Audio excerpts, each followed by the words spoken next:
friends, welcome to Beautifully Bookish Bethany, where I have new videos every week about books and the geeky mom lifestyle. In today's video, I'm going to be talking about all the books that I read in the first half of September.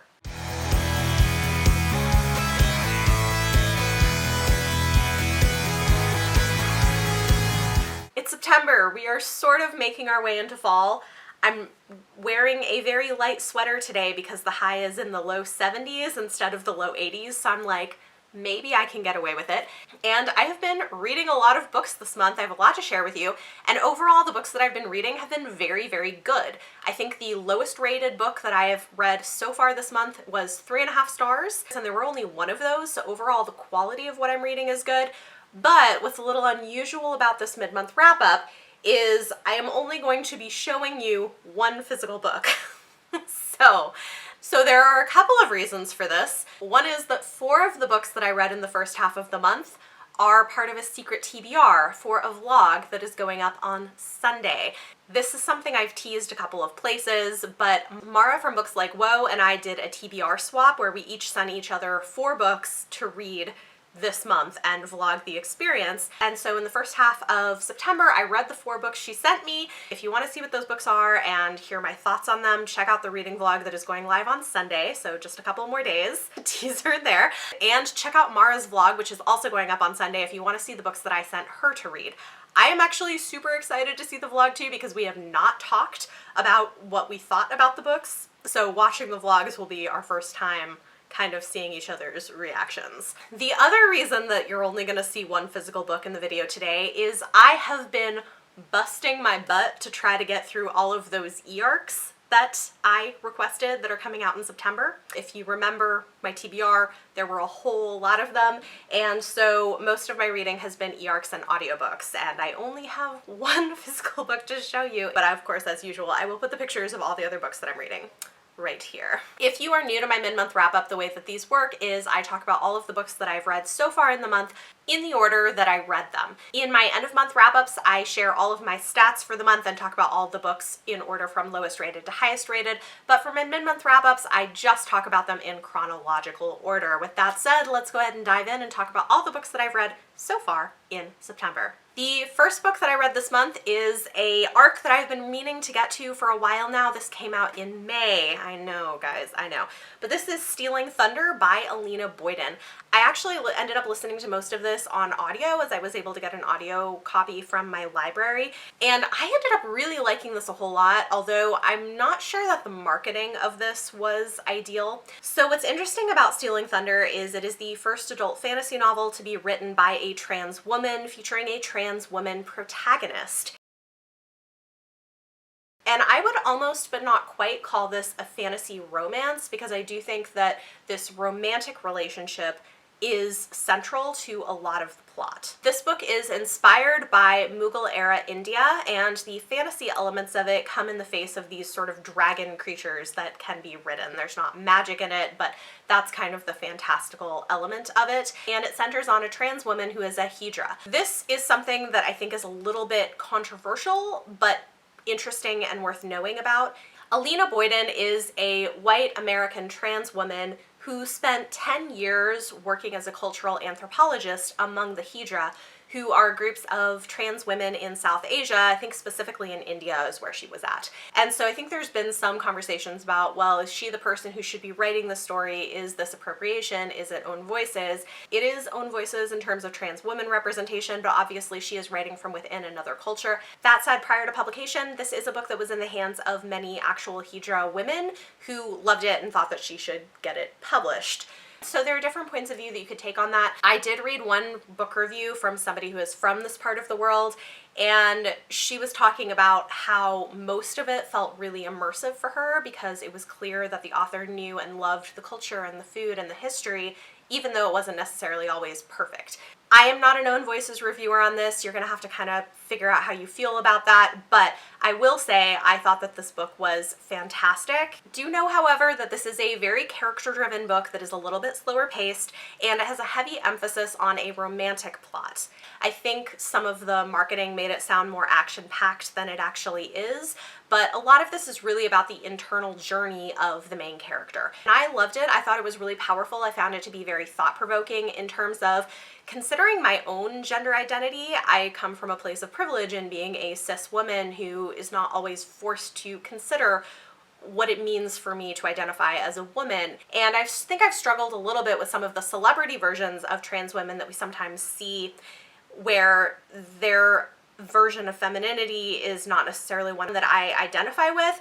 And I found this book to be really helpful in reframing that in another way. And of course, everybody's experience is going to be different, but I found this to be a really helpful and useful thing for prompting self-reflection. I will say, if you need trigger or content warnings, please do check them out. I have them listed in my Goodreads review, but there are a lot of them. And one other thing that I think the marketing doesn't make super clear about this book is that the main character was originally born a prince, ran away from home, became a Hydra, and now works as a courtesan, a kind of high-end sex worker and performer. Like I said, I don't think that that's made super clear here, and this takes kind of a nuanced approach to the good, the bad, and the ugly in that kind of a life. So it does address issues of abuse and trauma. You also have the main character having to confront and have a working relationship with her childhood rapist, which is difficult and messy. I talk about all of this in my book review if you guys want to check that out and kind of see if this is something that you would want to pick up, but I really loved it and I ended up giving this one 4.5 stars. Then I've read an e-arc of Gold Wings Rising by Alex London. This is the final book in the trilogy that began with Black Wings Beating, and I actually have a spoiler-free kind of series review video, which I will link up above, if you want to get an idea of what this series is all about and why I love it and why I think people should be reading it. I thought Gold Wings Rising was a really great and epic conclusion to the trilogy. I will say it suffered a little bit in terms of pacing and wasn't a perfect book, but I did still really enjoy it. I like getting to see the end of Kylie and Bryson's journey and their kind of character development, and I gave Gold Wings Rising 4 stars. Next, I read 2 books for that vlog project where Mara sent me books to read, which I will not be telling you about, but if you noticed at the beginning of the video, the lowest rating I've given this month was 3.5 stars, so you can probably guess that I generally enjoyed the books that she sent to me. After that, I listened to a novella in verse. This is Before the Ever After by Jacqueline Woodson. It's pretty short, it didn't take me long to listen to, and I had this as an audio review copy from the Penguin Random House Volumes app, so thank you to them for providing that. Before the Ever After is written for a middle grade audience, and it is an intense one, but it's really beautiful. This is actually the longest work I've read from Jacqueline Woodson, and I see why people love her so much. I want to read more from her in the future and have a couple of her other books on my TBR, but previously I had only read one of her children's picture books. This one is told from the perspective of a young boy who's probably, I don't know, 10 or 11, who is the son of a professional football player. I think this was set in like the 1990s or early 2000s, before there was much understanding of how repeated traumatic head injury caused long-term problems among professional athletes, and his dad is experiencing those symptoms. It's heartbreaking and difficult to see as he sees the personality of his dad really change. He starts having things like mood swings and forgetfulness, and sometimes doesn't even remember his son's name, and is often in a lot of pain. Like I said, it is heartbreaking, but it's also a really powerful look at the impact of things like this on the families of professional athletes and the way that things get hidden. The audiobook is only about 3 hours long, so this is a short one, but it definitely packs a punch, and it is one I would recommend. I gave this book 4.5 stars. After that, I read another mystery book from the TBR that Mara sent me. And then I read an e-arc of a book that's coming out this month that I'm very excited for, and I'm going to see if I can get my hands on a finished copy of it. That book is White Fox by Sarah Faring. This was among my most anticipated books for the year because I loved her debut last year, The 10th Girl. Now, The 10th Girl was a very polarizing book, I think because it is a very particular twist at the end that people kind of loved or hated. I was a huge fan of it, but I understand why it didn't work for everyone. That said, I think White Fox is probably going to find a much larger audience than The 10th Girl, and I'm super happy for Sarah about it. White Fox is a YA book that kind of walks the line between horror and thriller. It gets creepy and spooky, but never outright scary in the ways that I think some parts of The 10th Girl went. This one is a little bit toned down from that, and it's a very different sort of story. That said, I definitely see some through lines. Both of these are books that feature complicated, messy female characters who could be termed unlikable. We all know how I feel about unlikable female character thing. And both of them are a bit experimental in style. White Fox is interesting because it takes a multimedia approach. It has the narrative pieces of it, but it also mixes in things like a movie script, news articles, text message threads, etc. And I think it does a cool job of integrating real use of technology into the story in ways that are sometimes creepy. This one follows teen girls who are sisters. They are the daughters of a famous movie actress who disappeared under mysterious circumstances when they were children. Now there's going to be a retrospective on her work, and they're returning to the isolated Mediterranean island of their childhood, with the actual goal of discovering what happened to their mother and whether she's secretly still alive somewhere. There's a lot of dark secrets and twists and turns and mysteries. It was just so good. I will say this is one that's definitely a slow burn. It takes its time getting going, and it was the sort of book where honestly, for a lot of it, I wasn't sure how I felt about it. I was like, I want to keep reading and find out what happens, but do I like this? Do I love this? Do I not like it? I'm not really sure. And I felt like I couldn't quite figure it out until I got to the end, and then things started coming together, and I was like, oh yeah, no, I really like this. It's very good. It's very smart. Just expect that you're going to be reading from the perspective of messy characters who you might not like that much, but I think by the end I realized I don't think you're necessarily supposed to like them, although there are moments of them being sympathetic characters. I think it's a really interesting exploration of a lot of things like toxic family dynamics and the way that a veneer of celebrity can sometimes cover up a dark underbelly of things that are actually going on. I thought this was really good. I think a lot of other people are gonna like it. I've seen some people compare it to Night Film, which is a book that I disliked for specific reasons, but I can see some of the similarities in terms of the multimedia approach and the feel of it, not to mention the fact that it centers people from a film background. If you need content warnings, check out my Goodreads review. Just know that some of them are spoilery, and so I have some of them under a spoiler section. But, you know, as with The 10th Girl, there are a lot of content warnings for this. One thing to be aware of is that one of the sisters, because this is told from both of their perspectives, but one of them deals with extreme anxiety. That happens on the page. I liked the way that it unpacked things. also addresses issues of like misogyny in the film industry. I thought it was really, really good. I didn't love it in the way that I loved The 10th Girl, which was one of my favorite books of last year, but I still thought this was really strong and I gave it 4.5 stars.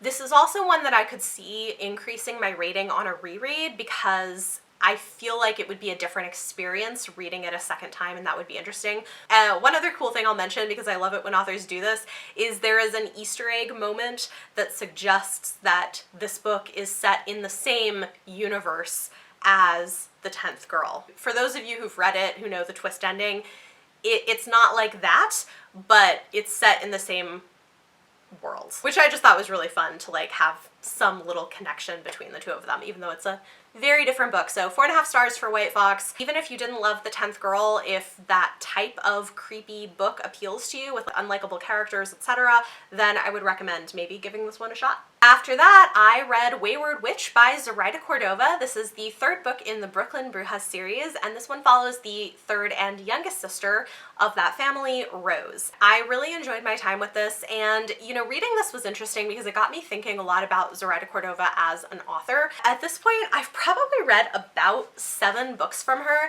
and I think what's interesting about her work is that none of her books are favorites for me, but I like all of them. I don't think I've given any of them 5 stars, but I've also never given any of them less than like 3 or 3.5 stars. They're just very, very consistent in what they offer. And I think that's impressive because I don't think there are that many authors who can do that, where they offer just very consistent quality and a consistent type of book where you kind of know what you're getting from her. And I think in the case of the Brooklyn Brujas series, it feels to me a bit like the types of fantasy that I really enjoyed when I was a teenager. And I think if I was a teenager, I would absolutely gobble up that series. She's also an author who I think actually writes for teenagers, which is interesting because Surprisingly, not all YA authors do, but her books read like they were actually written for teenagers, and they're really good. They're definitely always plot-driven, but have good character development, enough that I enjoy them. That said, I tend to prefer a more character-driven novel, which is probably part of why they never end up becoming favorites for me, as a sort of personal taste thing. Her plots are always solid, interesting, and well thought out, with plenty of action, and often they're not necessarily reinventing the wheel, which I think is part of why they're reminiscent of books that I'd read previously.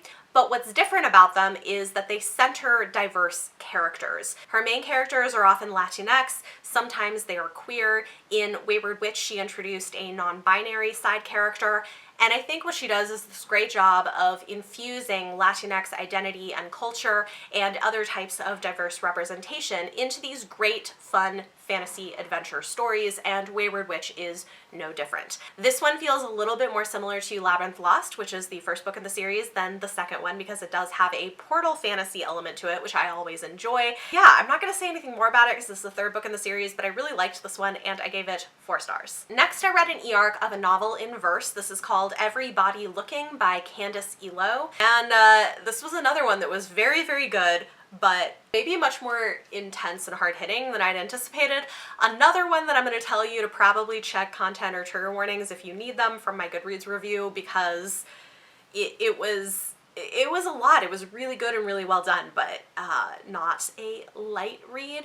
The main character in this book is a girl who has a Nigerian dad and an African-American mom, and the way the book is set up is really interesting because it begins with her graduating from high school, and then a lot of the narrative is set with her in her first semester of college, which is really cool, I've got to say. I like that we're starting to see more YA books set early in college, because I think it's such an important time of transition and growth, and it's nice to see some of that happening. So a lot of it is set in her first semester of college, but we also have moments that are flashbacks to first grade, second grade, sixth grade, and high school, where we will see big moments of change or moments of trauma that are now affecting her growth and identity as a young woman in college. This is definitely a coming of age story, and even though parts of it are difficult to read, ultimately it's really hopeful and really joyful, and is a story about healing and discovering who you are and who you want to be, and having the courage to step into that regardless of what other people think. I really liked this a lot. I think if you liked The Poet X by Elizabeth Acevedo, this is a similar type of book where it's a novel told in verse in that way. That said, this one is definitely more intense, has more content warnings. One of the biggest ones that I will give an example of is we see the main character be molested by a family member as a 6-year-old, and then we see the trauma of that continue to affect her in different ways as an adult. So do use caution. In general, I thought this was really well done. I had a couple of quibbles with the way that some of the behavior as a result of the trauma is addressed, and I do talk about that more in my Goodreads review if you want to take a look at that, but I still gave this one 4.5 stars. Then I read another e-arc from NetGalley. Are you seeing a theme here? This is me like pushing my way through all of the e-arcs because I had so many to get to. But the next one that I read was Sanctuary by Paula Mendoza and Abby Sher. This is Paula's YA debut novel, and she was actually the creator of the Women's March. Sanctuary is a really interesting book. It's a near future dystopia that centers undocumented immigrants. Imagine, if you will, a world in the not too distant future where the American president is in his 3rd term of office. There's a giant wall and landmines all across the US-Mexico border. Everybody has chips in their wrists to control and track their identity, and undocumented immigrants are trying to get fake ones that sometimes work and sometimes don't. There's a more militant government with heavy oversight, and then California decides to secede to provide sanctuary for the undocumented immigrants who are getting rounded up and treated in brutal fashion. This is the quite terrifying world of Sanctuary, and our main character is a 16-year-old girl who was born in Colombia and immigrated with her mother to the United States. They are undocumented immigrants, and she also has a younger brother who was born in the US. When the government comes to crack down, they end up having to go on the run trying to reach California where they can find sanctuary, and it is a pretty perilous journey. I won't say too much, but this was another very, very intense book with lots of trigger warnings. This is another like theme of this month. So I've read a lot of really heavy things that are good, but like, oh man, I need to read a few light things sometime soon, hopefully, because it's been a lot. That said, some of what happens, I think, is drawing on the real life experiences of people who are undocumented immigrants trying to travel to the United States or other places. For instance, the danger of traveling with a coyote, who is a person who will secretly transport people across borders, and that can sometimes be very, very dangerous. And in this case, it is very, very dangerous. Know that a lot of pretty intense things happen. There are deaths. It's a lot, but I think it's an important book. I think it's a good book, and I think one that is well worth picking up if you can deal with the content. The one thing that I do think pulls down the rating for me on this a bit is the fact that it is pretty much entirely focused on the journey of our main character, which is fine, but I think because it's a dystopian book and not a contemporary book, I wanted a little bit more from it in terms of explaining the rest of the surrounding world or some of the implications of things that were happening. So I get what it was trying to do, but I feel like it needed a little bit more to be fully rounded, but I still thought it was really, really good, and I did give this one 4 stars. After that, I listened to an audio review copy of a book that might be one of the best things I've read this month and one of the most fun, to a degree that was surprising. This was Majesty by Katherine McGee. Majesty is the follow-up to American Royals. It's the final book in the duology, and I loved it.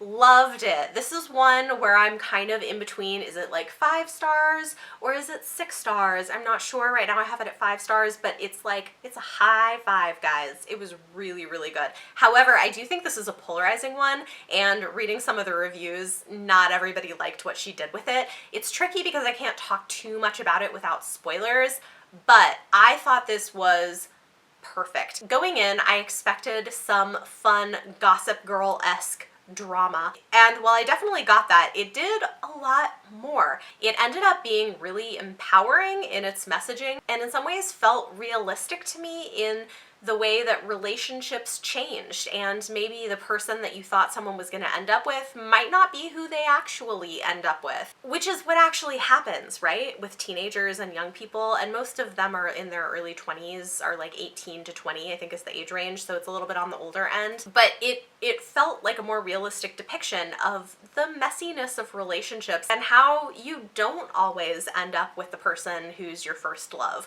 So I loved it. I thought the ending was perfect. I loved the way it wrapped up everything for the characters. I had such a fun time reading it. It's got lots of juicy, messy drama along the way. And I also think it does a good job of fixing some of the issues I had with book 1, where it kind of glazed right over how this alternate American history thing would affect things like slavery and colonization of Native Americans. And this book more directly addresses both of those issues in a way that I found to be pretty satisfying, although some people seem to have mixed feelings about the way it was handled. And if you're not familiar with American Royals, the basic premise is, what if instead of becoming president, George Washington became king, and now 200 plus years later, we have an American royal family? That's like the basic thought experiment, but it's really focused more on the juicy drama of the royals and their interpersonal relationships more than it is on the historical piece of it. Just FYI. That said, really enjoyed this. Definitely gave it 5 stars.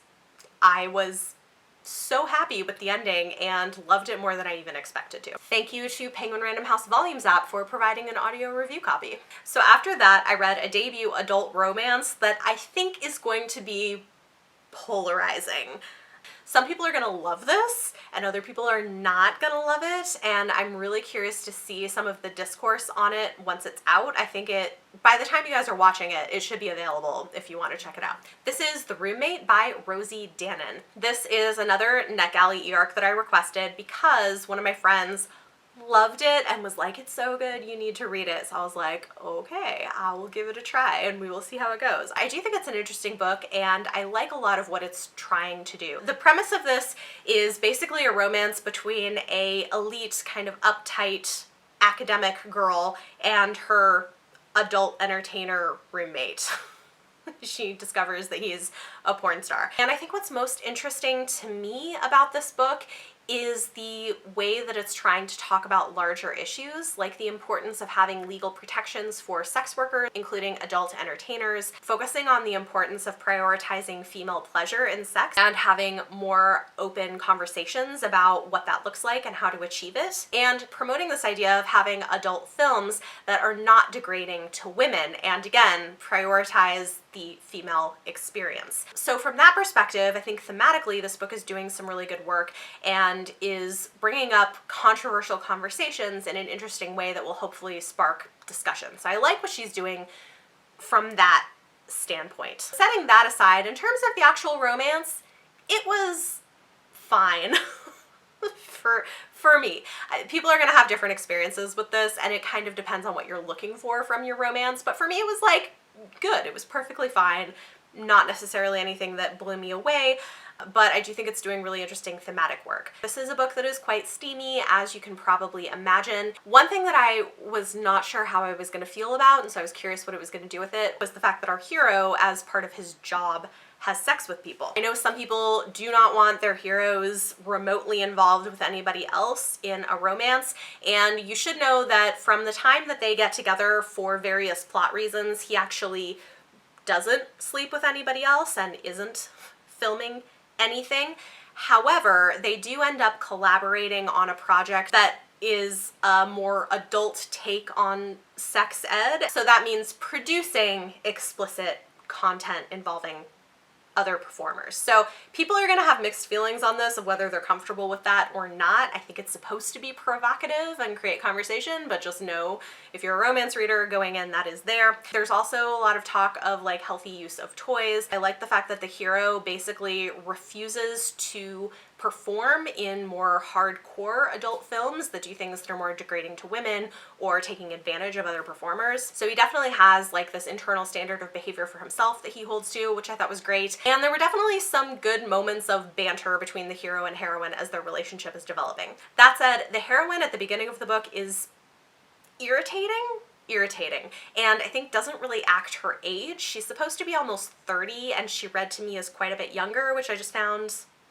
a little annoying. And then she gets less irritating and is just kind of bland through a lot of the book. And as somebody who prefers a stronger flavor of heroine in my romance, it wasn't my favorite.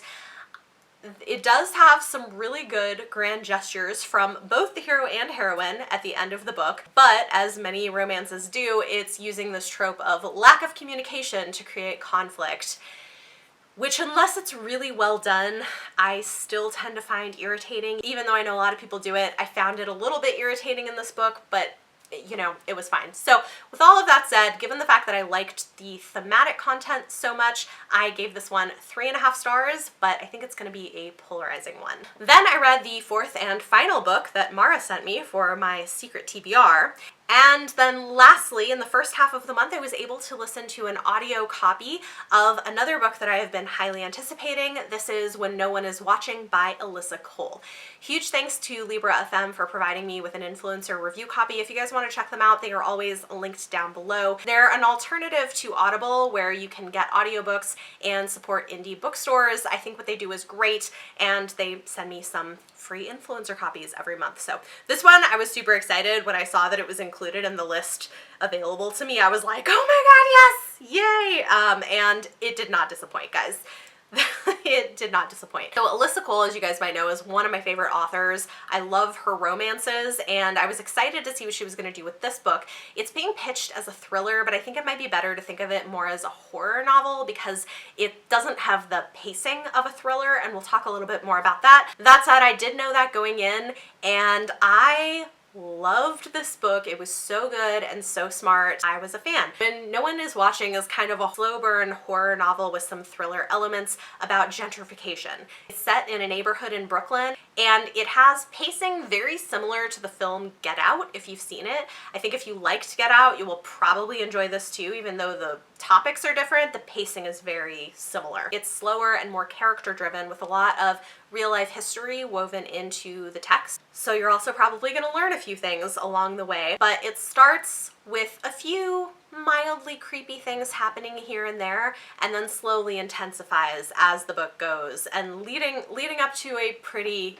epic violent conclusion that was and wasn't what I expected. Like, some of it was things that I guessed, and some of it like went away a direction that I did not see coming. So I really, really loved this. I think it is an incredibly timely book, and it's interesting that even though she probably wrote this a while ago, it's getting published now when we're having this cultural moment of conversation about issues of racism and white supremacy and the damage done by Karens, which you will see in this book. And she does such a great job of demonstrating why gentrification is a problem by heightening the creep factor of things that actually happen. I mean, obviously some of it is stuff that, like, well, okay, anyway, I don't want to give any spoilers, but I loved this. I think it is well worth a listen, well worth a read. It also has a romantic element to it, which, unsurprising, it's Alyssa Cole. And I did end up giving When No One Is Watching 5 stars. So there you have it. Those are the 14 books that I read in the first half of September, minus 4 of them that I can't show you because of the vlog coming out on Sunday, and this was the only other physical book that I had to show you, which is unusual. But I'm happy because I am getting through those e-arcs, man. I'm gonna like get caught up, and I'm not requesting so many anymore, so we're in pretty good shape. Talk to me in the comments down below. Let me know any of your thoughts or feelings on any of the books that I talked about. And for your question of the day, tell me about a book that was surprisingly thought-provoking, something where you didn't necessarily expect it to make you think deeply about something, but you did. I think a great example of this for me is Stealing Thunder, where it caused me to think a lot more about my own gender identity than I maybe expected, and maybe I should have expected that, but I didn't. Talk to me in the comments down below. If you guys like this video, give it a thumbs up, subscribe if you want to see more. Thank you so much for watching, and I will see you next time.